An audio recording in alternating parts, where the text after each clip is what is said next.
नमस्कार मंडळी, आज आपण एका अत्यंत गंभीर आणि मन हेलावून टाकणाऱ्या प्रकरणावर चर्चा करणार आहोत. आणि हे प्रकरण आहे वैष्णवी हगवणे यांच्या आत्महत्येचं.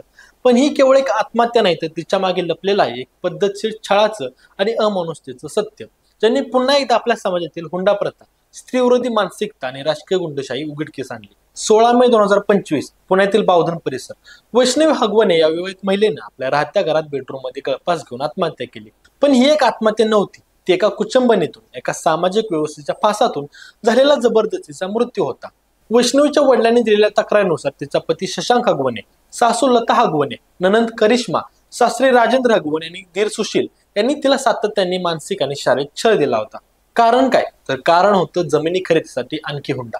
लग्न झाल्यावरही तिला विवंचनेत टाकून तिच्यावर हक्काच्या नावाखाली अमानुषतेची परिसीमा ओलांडली गेली होती. वैष्णवीच्या अंगावर मारहाणीचे व्रण होते. तिचा चेहरा आणि देह साक्ष देत होता की ती आत्महत्या नव्हे, तर छळाचा शेवटचा टप्पा होता. या प्रकरणात पोलिसांनी तिचा पती शशांक, सासू लता आणि ननंद करिश्मा यांना अटक केली असून त्यांना 21 मे पर्यंत पोलीस कोठडी ठेवण्यात आला आहे. मात्र सासरे राजेंद्र हगवणे आणि दीर सुशील हे अजूनही फरार आहेत.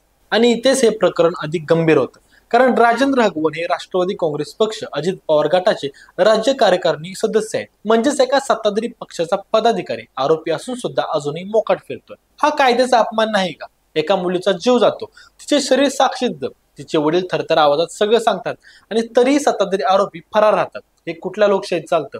वैष्णवी हगवणे यांच्या वडिलांनी स्पष्ट सांगितलं की त्यांच्या मुलीचा छळ हा केवळ कौटुंबिक प्रश्न नव्हता, तो होता संपूर्ण सासूरवाडीतील घराण्याचा एकत्रित कटाचा परिणाम. त्यांना जमीन खरेदीसाठी पैसे हवे होते आणि त्यासाठी वैष्णवीवर दबाव टाकण्यात आला. जेव्हा ती झुकली नाही तेव्हा तिच्यावर अत्याचार सुरू करण्यात आले. पोलिसांनी ससून रुग्णालयात संविच्छेदन केलं, फिशीला राखून ठेवण्यात आला आहे. म्हणजेच तपास अजूनही सुरू आहे आणि जर आणखी काही पुरावे सापडले तर संबंधित कलमे वाढतील. पण एक गोष्ट लक्षात घ्या, पुरावे शोधण्याची गरज जेव्हा मृतदेह स्वतः बोलतो तेव्हा केवळ पोलीस तपासापुरतं हे प्रकरण मर्यादित राहत नाही. या प्रकरणामुळे पुन्हा एकदा हुंडा प्रथा, स्त्रियांवरील हिंसा आणि राजकीय बडव्यांच्या गुन्हेगारी सुरक्षेला वाचा फुटलाय. वैष्णवी हगवणे हिने या क्रूर मानसिकतेपुढे हार मानली नाही, पण तिचा मृत्यू हा जागा करणारा ठरला पाहिजे. आज प्रश्न आहे की किती वैष्णवींचा बळी दिल्यानंतर आपलं समाज जाणण्याचं भान जागा होणार आहे? किती वेळा आपण घरी लग्न झाल्यावर मुलीचं आयुष्य संपतं हे विधान ऐकून शांत बसणार आहोत? राजकीय पक्ष या प्रकरणावर मौन का पाळत आहेत? आरोपी पदाधिकारी आहे म्हणून कायद्याचा उपयोग त्यासाठी वेगळा आणि मग सर्वसामान्य लोकांसाठी कायदा वेगळा, असं का? या प्रकरणात केवळ आरोपींना शिक्षा मिळणं पुरेसं नाही. वैष्णवी सारख्या अनेक मुलींच्या सुरक्षेसाठी सासर माहेरकडील जबाबदाऱ्या स्पष्टपणे ठरवायला हव्या. हुंडा प्रथेसाठी केवळ विवाहानंतरची नव्हे, तर संपूर्ण कुटुंबाची जबाबदारी निश्चित व्हायला हवी. शेवटी वैष्णवीला न्याय मिळणं ही केवळ तिच्या कुटुंबियाची लढाई नाही, तर ती आहे आपल्या समाजाची, आपल्या संविधानाची आणि आपल्या माणुसकीची परीक्षा.